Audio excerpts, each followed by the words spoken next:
18 سال کی بیماری. ایوب علیہ الصلاۃ والسلام ایک مرتبہ یہ کلمہ نکلا,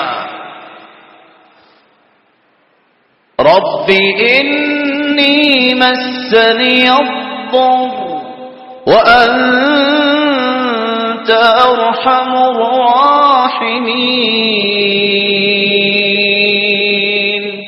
مفسرین کہتے ہیں ایوب نے دعا میں بھی صبر ہی پیش کیا ہے. یہ نہیں کہا کہ میں بیمار ہوں صحت دے دے, کہا اللہ مجھے بیماری لگ گئی ہے, تو رحم کرنے والا ہے. اگلی بات نہیں کی. اللہ رب العزت نے آنن فانن دیکھتے دیکھتے رات تک بیماری تھی, سحری تک بیماری تھی, صبح تک بیماری تھی, کوئی آیا نہیں. آنے والا آ کے دیکھتا ہے وہ بیٹھ کے اللہ کا ذکر کر رہے ہیں.